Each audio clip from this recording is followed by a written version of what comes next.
आज हम डिस्कस करेंगे चैप्टर फर्स्ट डेमोक्रेटिक पॉलिटिक्स का। ये चैप्टर फर्स्ट है पावर शेयरिंग।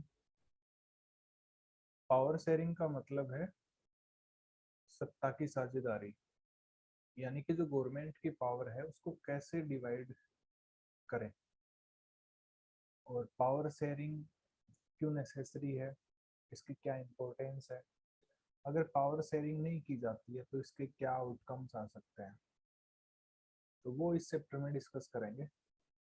स्टार्टिंग में टू नेशंस की स्टोरी देखेंगे, वहाँ पावर शेयर कैसे की गई और पावर शेयर न करने से वहां पे क्या रिजल्ट आए, और जिस देश में पावर शेयरिंग हुई तो उसके क्या रिजल्ट आए। तो ये दोनों की कंपैरिजन स्टडी अपन करेंगे। तो सबसे फर्स्ट बात करें ओवरव्यू। तो इस चैप्टर में जो अपना डेमोक्रेसी का ट्यूर है, नाइन्थ क्लास में भी अपन ने डेमोक्रेसी के बारे में स्टडी की। जो सिविक्स की बुक है पॉलिटिकल साइंस की, उसमें अब डेमोक्रेसी के बारे में अपन फिर कंटिन्यू करेंगे स्टडी।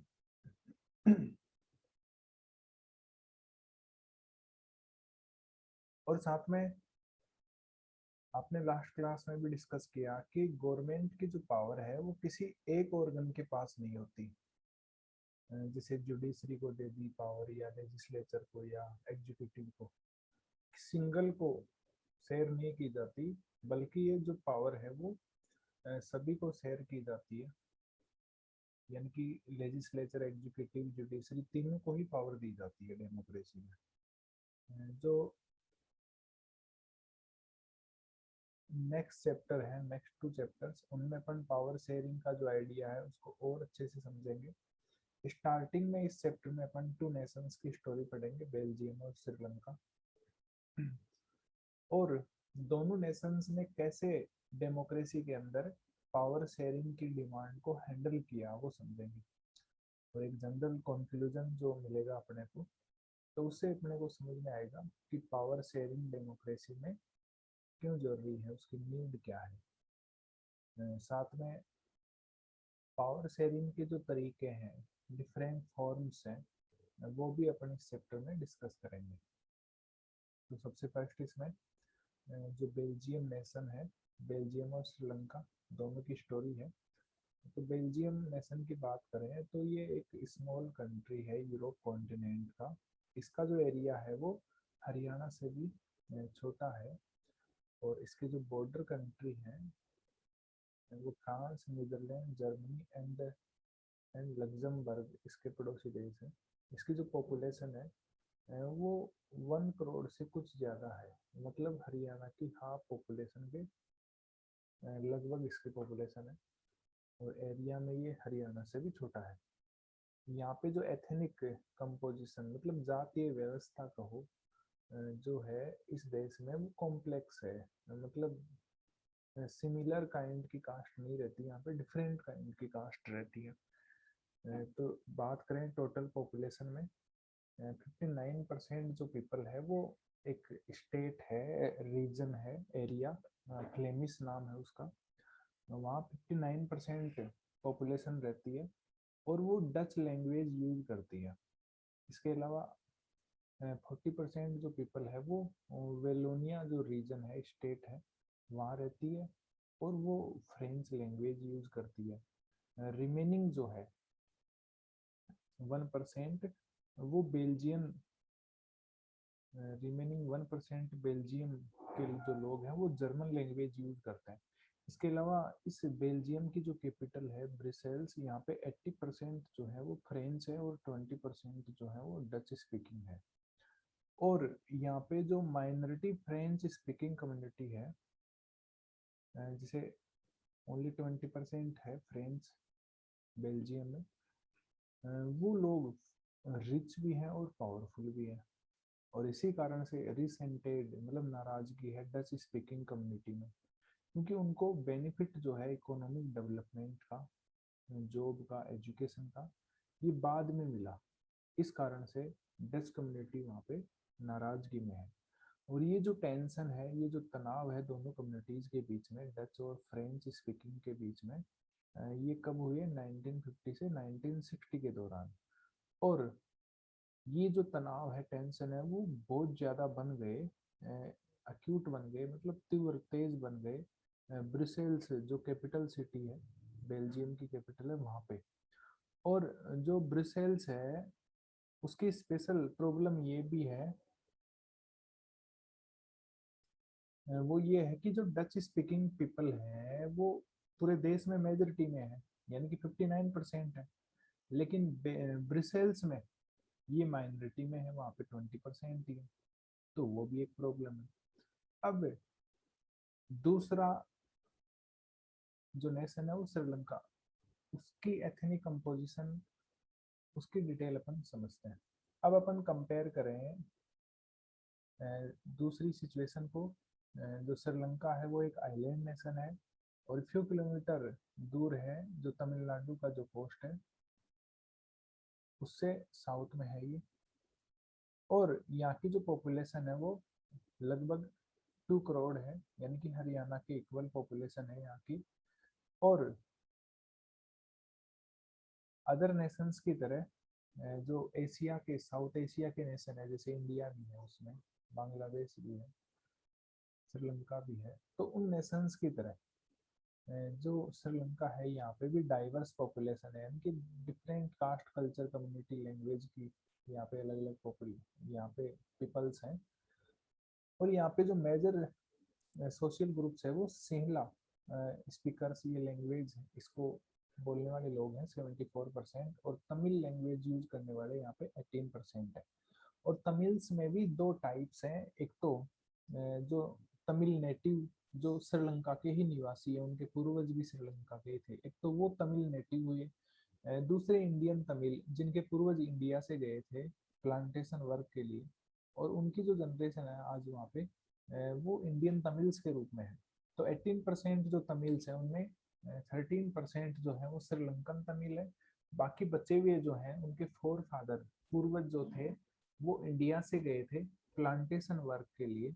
जो ब्रिटिशर्स थे वो ले गए थे उनको प्लांटेशन में काम करने के लिए, तो उनको इंडियन तमिल्स कहा जाता है।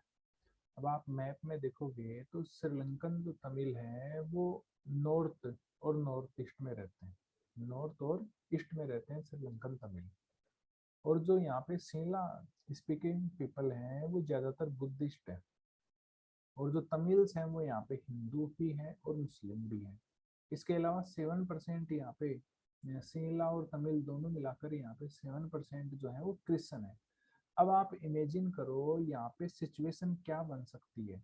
बेल्जियम के अंदर बात करें अपन, तो वहाँ पे डच कम्युनिटी जो है वो अपनी मेजोरिटी का एडवांटेज ले सकती है, क्योंकि वहाँ पे डच कम्युनिटी 59% पीपल है वहाँ पे। तो वो अपना जो मेजोरिटी का है वो लाभ ले सकती है कि अपनी इच्छाओं को थोप दे फ्रेंच पीपल पे, क्योंकि फ्रेंच पीपल्स की जो संख्या है वो कम है, 40% ही है। हाँ, तो और जो जर्मन है वो तो 1% है। तो ये डच कम्युनिटी है, अपनी इच्छाओं को थोप सकती है फ्रेंच के ऊपर भी, और जर्मन लैंग्वेज के पीपल हैं उनके ऊपर भी। और इससे क्या होगा? कॉन्फ्लिक्ट होगा दोनों कम्युनिटीज में, और हो सकता है कि बेल्जियम का फिर डिवाइडेशन भी हो जाए। और फिर दोनों ही कम्युनिटी दावा करे ब्रिसेल्स के ऊपर कंट्रोल करने के लिए। तो ऐसे हालात बन सकते हैं अगर मेजोरिटी अपनी मनमानी करे तो। ऐसे ही श्रीलंका की बात करें तो जो सिंहला कम्युनिटी है वो एक बिगर कम्युनिटी है, मेजोरिटी में है, और वो भी अपनी इच्छाओं को थोप सकती है पूरे देश में। यानी कि हो सकता है कि वो केवल सिंहला कम्युनिटी का ही प्रोटेक्शन करे, तमिल्स को इग्नोर कर दे। तो ऐसे हालात दोनों देशों में बन सकते हैं। अब रियल में वहां पे क्या हालात बने वो अपन देखते हैं। तो देखो, श्रीलंका ने मेजोरिटेरियनिज्म की पॉलिसी अपनाई, जिसको बहुसंख्यकवाद कहते हैं, कि जिन लोगों की संख्या ज्यादा थी उन्होंने अपनी इच्छाओं को थोप दिया जो माइनॉरिटी के पीपल थे, तमिल्स थे, उन पे। तो श्रीलंका आजाद हुआ, जैसे इंडिया ब्रिटिशर से आजाद हुआ, तो श्रीलंका भी कॉलोनियल रूल से ब्रिटिशर से 1948 में हुआ। और यहाँ पे जो लीडर्स थे सिंगला कम्युनिटी के, उन्होंने डोमिनेंस सिक्योर किया, यानी कि उनकी सरकार बन गई, उनको मेजोरिटी से उन्होंने सरकार बनाई, गवर्नमेंट फॉर्म की, क्योंकि इन लोगों की संख्या भी ज्यादा थी सिंगला की, यहाँ पे 74% है, तो लीडर्स भी सिंगला कम्युनिटी के बने, गवर्नमेंट भी इन्होंने बनाई, और डेमोक्रेटिक गवर्नमेंट इन्होंने बनाई। लेकिन गवर्नमेंट बनने के बाद इन्होंने मेजोरिटेरियन मेजर्स शुरू कर दिए, मतलब बहुसंख्यकवाद। जो ज्यादा संख्या में सिंगला पीपल थे, उन्होंने अपनी इच्छाओं को थोपना शुरू कर दिया, और श्रीलंका में इन्होंने सिंगला सुप्रीमेसी स्थापित कर ली, मतलब जो सिंगला कम्युनिटी के लोग थे उन्होंने अपना प्रभुत्व, वर्चस्व बना लिया, अपनी इच्छाओं को थोप दिया बाकी सब पे। अब देखो 1956 में इन्होंने एक कानून बनाया, और सिंगला लैंग्वेज को इन्होंने ऑफिशियल लैंग्वेज डिक्लेयर कर दिया, और तमिल को डिसरिगार्ड कर दिया, अनादर कर दिया तमिल का। अब जो गवर्नमेंट थी उसने भी ऐसी ही पॉलिसी अपनाई, एक तो कानून बना दिया ये, सिंगला को ऑफिशियल लैंग्वेज, गवर्नमेंट के कामकाज इसी लैंग्वेज में होंगे, और तमिल को इग्नोर कर दिया। इसके अलावा प्रिफरेंशियल पॉलिसी, मतलब प्राथमिकता दी गई पॉलिसीज में, किनको, सिंगला एप्लीकेंट्स को, जो सिंगला कम्युनिटी के लोग स्टूडेंट्स थे उनको यूनिवर्सिटी पोजीशन में, गवर्नमेंट जॉब में प्रायोरिटी दी गई, और नया कॉन्स्टिट्यूशन वहाँ पे स्टिपुलेटेड किया गया, काट छाट कर बनाया गया, और उसमें लिखा गया कि जो गवर्नमेंट है वो प्रोटेक्ट करेगी और बुद्धिज्म को फोस्टर करेगी, बुद्धिज्म का को प्रमोट करेगी, बढ़ावा देगी, फोस्टर करेगी। तो ऐसी पॉलिसी वहाँ पे मेजोरिटी की उन्होंने बना दी। अब देखो, जो भी गवर्नमेंट के मेजर्स थे, एक के बाद एक फैसले ये लिए गए, तो धीरे धीरे जो श्रीलंकन तमिल्स थे उनमें एलिनेशन की फीलिंग आ गई, मतलब परायेपन की फीलिंग उनमें आने लग गई कि हमारा तो ये देश है ही नहीं, हमारे हित में कोई फैसला नहीं लिया गया। और उन्होंने देखा कि कोई भी मेजर पॉलिटिकल पार्टी है जो बुद्धिस्ट सिंगला लीडर्स के द्वारा चलाई जा रही है, कोई भी लीडर सेंसिटिव नहीं है, मतलब संवेदनशील नहीं है, कोई भी यानी कि केयरफुल नहीं है हमारी डिमांड्स के लिए, हमारी लैंग्वेज और कल्चर के लिए। तो इन्होंने फील किया कि जो कॉन्स्टिट्यूशन है और जो गवर्नमेंट पॉलिसीज हैं उसमें इक्वल पॉलिटिकल राइट्स के लिए तमिल्स को डिनाई कर दिया गया, और डिस्क्रिमिनेट किया गया उनको जॉब्स में, अदर अपॉर्चुनिटीज में, और उनके इंटरेस्ट को इग्नोर किया जा रहा है, ऐसा उन्होंने फील किया। एज ए रिजल्ट, अब इसका रिजल्ट क्या आया? अब इस मैप में आप देखोगे सिंगला कम्युनिटी के जो लोग हैं वो यहाँ रहते हैं, और जो श्रीलंकन तमिल है वो ये है, इंडियन तमिल है वो ये जो डार्क रेड कलर है, और ये जो बचे हुए हैं वो डॉट कलर जो है वो मुस्लिम। फिर देखो आगे,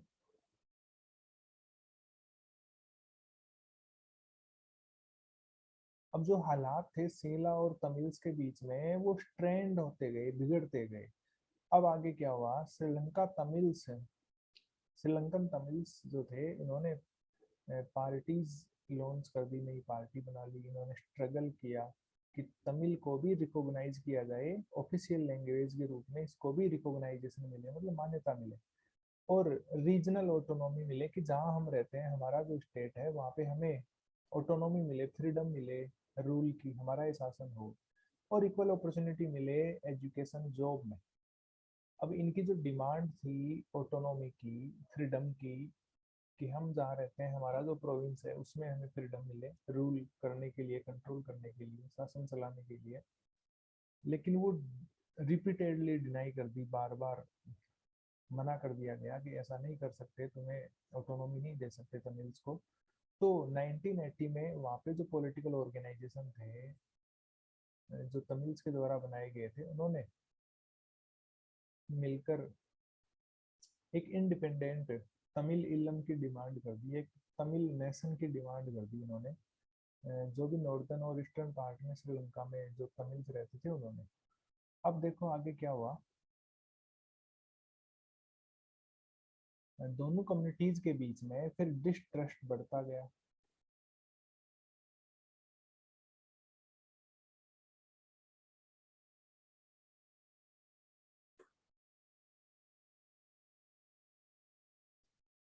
यानी कि अविश्वास बढ़ता गया और वाइड स्प्रेड कॉन्फ्लिक्ट हो गया, बड़े लेवल पे यहाँ पे झगड़े शुरू हो गए और ये कॉन्फ्लिक्ट फिर सिविल वार में बदल गया, गृह युद्ध हो गया, आपसी लोग लड़ने लग गए यहाँ के सिमला कमीज, और हजारों लोग इसमें मारे गए और बहुत से परिवार जो थे उन्होंने देश छोड़ दिया और वो रिफ्यूजी बन गए, शरणार्थी बन गए दूसरे देशों में जाके, उनका लाइवलीहुड छिन गया। अब बाद में तो खैर उस टाइम में तो हालात बुरे थे, लेकिन उसके बाद श्रीलंका ने फिर वापस पावर शेयरिंग को अडॉप्ट किया, तमीज को भी पावर दी गई और वहाँ पे फिर श्रीलंका के अंदर अच्छा डेवलपमेंट हुआ उसके बाद, क्योंकि अपन इकोनॉमिक्स की जो बुक है उसमें चैप्टर फर्स्ट में देखेंगे कि श्रीलंका का रिकॉर्ड जो है इकोनॉमिक डेवलपमेंट में, एजुकेशन और हेल्थ में वो एक्सीलेंट है, इंडिया से भी आगे। लेकिन ये तो तब हुआ था जब दोनों कम्युनिटीज के बीच में तालमेल हो गया था बाद में, लेकिन पहले तो हालात वहाँ पे बहुत ज़्यादा बिगड़ गए थे। और वैसे जो सिविल वार हुआ उससे वहाँ पे बहुत ज़्यादा टेरिबल सेटबैक, भयानक वहाँ पे नुकसान हुए सोशल, कल्चर और इकोनॉमिक लाइफ में। लेकिन ये झगड़े जो थे वो 2009 में खत्म हुए, उसके बाद श्रीलंका की जो प्रोग्रेस थी वो बहुत अच्छी है उसके बाद से अब तक। अब देखो बात करें अकोमोडेशन इन बेल्जियम। अब बेल्जियम ने इसके अपोजिट पॉलिसी अपनाई जिसका नाम था अकोमोडेशन, तालमेल की पॉलिसी बेल्जियम ने फॉलो की। जो बेल्जियम के लीडर्स थे उन्होंने अलग पाथ अपनाया पावर शेयरिंग का। इन्होंने रिकॉग्नाइज किया कि जो रीजनल डिफरेंसेज हैं, कल्चरल डाइवर्सिटीज हैं, उसको रेस्पेक्ट दिया जाना चाहिए। इन्होंने ये रिकॉग्नाइज किया, पहचान की इन्होंने कि जो भी डिफरेंसेज हैं, कल्चर डाइवर्सिटी है, उसका रेस्पेक्ट होना चाहिए। तो 1970 से 1993 तक इन्होंने कॉन्स्टिट्यूशन में 4 बार बदलाव किया और एक अच्छा अरेंजमेंट इन्होंने किया जिससे प्रत्येक व्यक्ति देश के अंदर एक साथ सेम कंट्री में रह सके, ऐसे बदलाव इन्होंने किए। और ये बदलाव जो थे वो इनोवेटिव थे, अच्छे थे, नए थे और एक बेल्जियन मॉडल जिसको कहा जाता है। इन बदलाव जो किए इनको, तो वो कौन से थे वो अपन देखते हैं। तो फर्स्ट बदलाव इन्होंने संविधान में किया कि जो नंबर ऑफ डच और फ्रेंच स्पीकिंग मिनिस्टर्स हैं वो इक्वल होंगे सेंट्रल गवर्नमेंट में, इक्वल मंत्री बनेंगे दोनों ही कम्युनिटीज के। और साथ में कोई भी स्पेशल लॉ बनेगा तो उसमें प्रत्येक लिंग्विस्टिक ग्रुप, प्रत्येक लैंग्वेज ग्रुप के जो मेंबर हैं उनका सपोर्ट मेजोरिटी में चाहिए प्रत्येक लैंग्वेज से। ऐसे नहीं किसी एक लैंग्वेज के मेंबर जो है वो सपोर्ट करके कोई नया कानून बनाते, ऐसा नहीं होगा।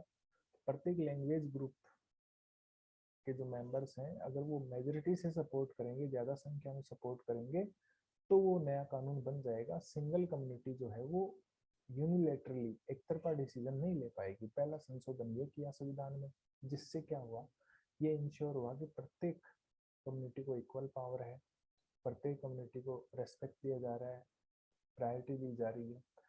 सेकंड जो इन्होंने संशोधन किया कि जो सेंट्रल गवर्नमेंट की बहुत सी पावर है वो स्टेट गवर्नमेंट को दे दी गई। वहाँ पे 2 स्टेट थे उनको, फ्लेमिश रीजन, वोलोनिया रीजन। और अब स्टेट गवर्नमेंट जो थी वो सबॉर्डिनेट नहीं थी सेंटर के यानी कि इंडिपेंडेंट गवर्नमेंट बन गई स्टेट गवर्नमेंट, अब अधीन नहीं थी, सबॉर्डिनेट नहीं थी सेंटर के। तो इंडिपेंडेंट गवर्नमेंट बन गई, वहाँ पे स्टेट गवर्नमेंट अलग, सेंट्रल गवर्नमेंट अलग और दोनों की पावर अलग।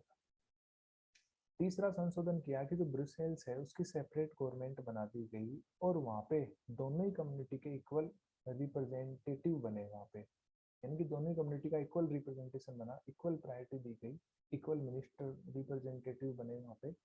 और फ्रेंच स्पीकिंग जो पीपल थे उनको इक्वल रिप्रेजेंटेशन के लिए एक्सेप्ट किया गया,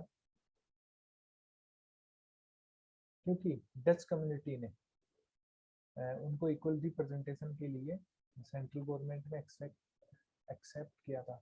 ये देखो ये लाइन, इसका मतलब ये है कि ब्रिसेल्स में 80% फ्रेंच थे, 20% डच थे, फिर भी फ्रेंच ने स्वीकार किया कि आधे तुम्हारे रिप्रेजेंटेटिव गवर्नमेंट के, आधे हमारे। क्योंकि डच ने पूरे देश में, सेंट्रल गवर्नमेंट जो पूरे देश की होती है उसमें फ्रेंच को इक्वल प्रायोरिटी दी थी। बल्कि पूरे देश में डच जो थे वो 59% थे, फ्रेंच 40% ही थे, लेकिन फिर भी डच ने इक्वल रिप्रेजेंटेशन की प्रायोरिटी दी दोनों कम्युनिटी को। तो ऐसे ही ब्रिसेल्स में फ्रेंच जो थे उन्होंने स्वीकार किया कि तुम्हारी संख्या ब्रिसेल्स में 20% है डच की, लेकिन फिर भी तुम्हें इक्वल रिप्रेजेंटेशन के लिए अलाउ किया जाएगा। तो ये कॉन्स्टिट्यूशन में ये बदलाव हुए। फिर देखो थर्ड ये चेंज, फोर्थ जो चेंज है वो है कि एक अलग से थर्ड काइंड की गवर्नमेंट बनी, सेंटर स्टेट इसके अलावा थर्ड काइंड की जो गवर्नमेंट है वो बनी, जिसका नाम कम्युनिटी गवर्नमेंट। और ये प्रत्येक लैंग्वेज ग्रुप के द्वारा ये बनाई गई, डच, फ्रेंच और जर्मन स्पीकिंग। और इसमें ये मैटर नहीं था कि कौन लैंग्वेज ग्रुप कहाँ रह रहा है, ये प्रत्येक लैंग्वेज ग्रुप की थी ये गवर्नमेंट, कम्युनिटी गवर्नमेंट। और इसके पास जो पावर थी वो प्रत्येक लैंग्वेज के कल्चर और एजुकेशन और लैंग्वेज रिलेटेड इश्यूज को सोल्व करने की पावर इसके पास थी। अब देखो आगे, ये जो बेल्जियम का जो मॉडल था वो ऐसे कॉम्प्लिकेटेड है, ये हार्ड सा लग रहा है कि संविधान में इस तरीके का अरेंजमेंट पावर शेयरिंग का किया गया, थोड़ा मुश्किल सा है। लेकिन ये बेल्जियम में लंबे समय से ये काम कर रहा है ये अरेंजमेंट। और वहाँ पे सिविक स्ट्राइप जो झगड़े थे दोनों कम्युनिटीज के बीच में वो नहीं हुए, वरना तो हालात बिगड़ सकते थे जिस प्रकार से श्रीलंका में बिगड़े। तो बहुत से यूरोप के जो नेशंस हैं उन्होंने मिलकर एक यूनियन बनाई जिसका नाम यूरोपियन यूनियन है, बहुत से नेशंस ने मिलकर। और उस यूरोपियन यूनियन का जो हेडक्वार्टर है वो भी ब्रिसेल्स में बनाया गया, क्योंकि ये माना गया कि बेल्जियम जो है वो एक शांतिपूर्ण देश है और यहाँ पे इसकी हेडक्वार्टर बनाया जाना चाहिए। फिर देखो अब यहाँ पे कुछ क्वेश्चन आते हैं कि अपन ने दोनों स्टोरी से क्या समझा, कि दोनों ही देशों में डेमोक्रेसी थी और दोनों ने ही अलग अलग तरीके से डील किया, मतलब व्यवस्था अरेंजमेंट पावर शेयरिंग की दोनों ने ही अलग तरीके से की। और बेल्जियम में जो लीडर्स थे उन्होंने कंट्री की यूनिटी को मेंटेन रखा। उन्होंने माना कि कंट्री की यूनिटी तभी पॉसिबल है जब प्रत्येक लैंग्वेज, प्रत्येक कम्युनिटी की फीलिंग का रेस्पेक्ट किया जाए, उनके इंटरेस्ट का रेस्पेक्ट किया जाए और उनको फ्रीडम दी जाए। और इसी कारण से आपस में सहमति बनी और पावर शेयर की गई और हालात अच्छे रहे। श्रीलंका का एग्जाम्पल इसके अपोजिट है, कॉन्टेक्स्टिंग है, इसके अपोजिट है। वहाँ पे मेजोरिटी कम्युनिटी थी, उसने अपनी इच्छाओं को थोप दिया अदर्स पे और पावर शेयर के लिए रिफ्यूज कर दिया। इससे कंट्री की जो यूनिटी थी वो वहाँ पे कमजोर हुई, झगड़े हो गए, सिविल वार हो गया, हजारों लोग मारे गए। फिर देखो अपना नेक्स्ट टॉपिक है why power sharing is desirable, power sharing क्यों जरूरी है। ये जो टॉपिक है वो अपन नेक्स्ट क्लास में डिस्कस करेंगे।